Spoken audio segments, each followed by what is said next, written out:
Alrighty guys, what is up? Welcome back to a new series with LD7. Today we're going to be taking a look at Stardew Valley. This game has been out for a few years now. They've updated it a few times in between. I haven't really played it with any of the new updates.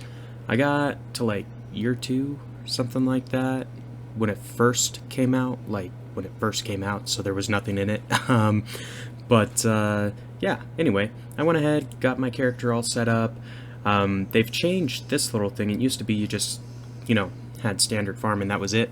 Now you actually get a pick. So there's standard, riverland, forest, hilltop, wilderness, and four corners. If you're playing multiplayer, four corners is the best one because you can divide things up a little bit based off of the perks. So I'd go four corners if you're playing multiplayer. Otherwise, I would suggest either riverland or the wilderness farm for two reasons. The main one is that if you pick either one of these, you're going to be able to make more money because you can sell fish or monster drops for more money than you can sell like mineable materials or wood. So these two are better suited for making money. And then second, it also kind of changes up the gameplay. If you've played through once before, if you play a different farm style, it's going to be different.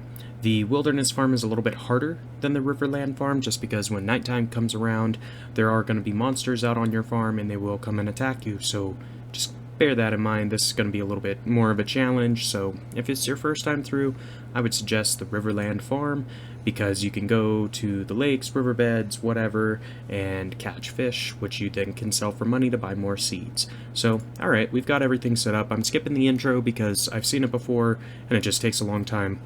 So we should wake up after it saves inside of our farm. So there we are. We've got a nice little box right here. Right click to do that. We got some parsnip seeds. You've got your journal. I'm just gonna I'm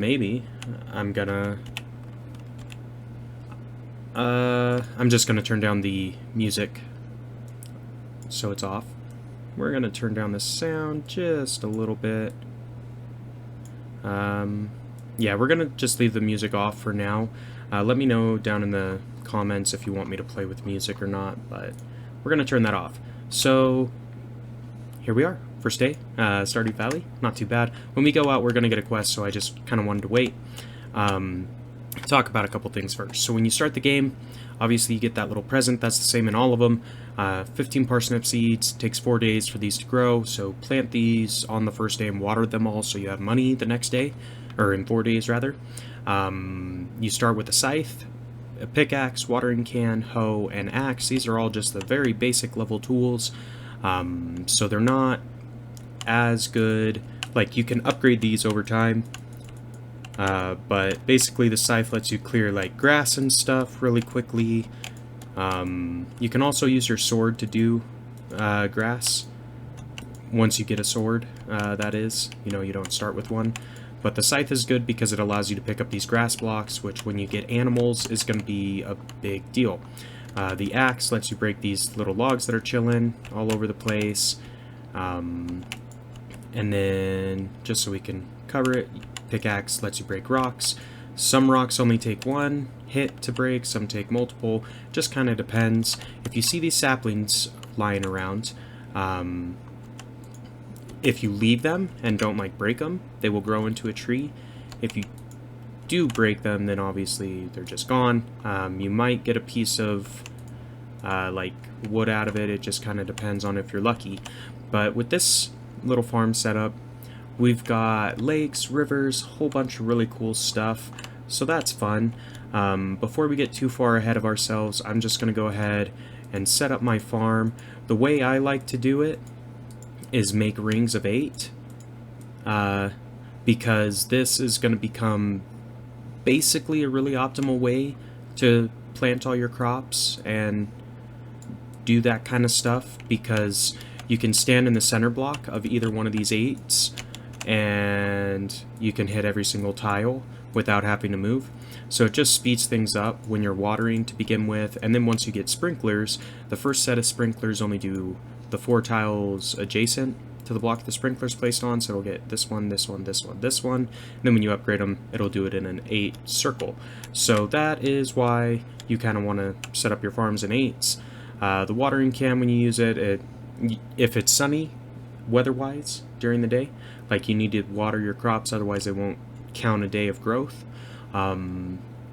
Outside of that, I mean, like, there's not a whole lot. Like, when you first start off, you'll see some of these little flowers and plants and stuff like that. These change with the seasons. You want to pick them up because once you get to it, the community center does require you to turn in like really high level plants, meaning the daffodils and the forage type stuff too. So you want to be gathering these from the get-go. It's just going to help you in getting the gold or the silver level stuff sooner rather than later. This is the calendar. You can see we are in spring of year 1. There's 28 days in each season, so we're in spring day 1. So 27 more days after today for spring crops. This guy, Pierre, sells all the seeds, and what I would suggest for the first time you come over here is you buy one of each of the season seeds. So a potato, a cauliflower, and a bean, since we already have parsnips. I'll come back and buy more, or well, actually while we're here, I'm just gonna grab the rest in bean starters because those are the best crop to grow once you have, you know, one of everything. The reason why you want one of everything, the community center does require one of each season's crops, so spring, summer, fall, winter. Or well, maybe not. Winter's different. I think it's like artisan goods or something. But anyway, you're going to need one of each crop. So by picking one of each seed at the very start, you're able to grow that one crop. And you may at some point want to like cycle your crops, I guess, and grow like an 8 ring of each of the crop types. And the reason why you might want to do that is because it will allow you to have a higher likelihood of getting the gold, silver tier crops, which sell for more and are required for the community center.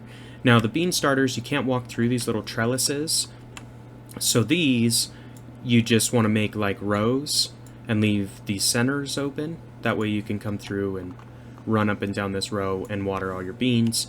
But there we go, all of our crops are watered. I'm going to fill this guy back up so we get a little bit more. And really, since we don't have a lot of inventory space right now, and I don't think we can build anything yet, so if you go into crafting, you might be able to build some stuff. Like, I want to build this chest.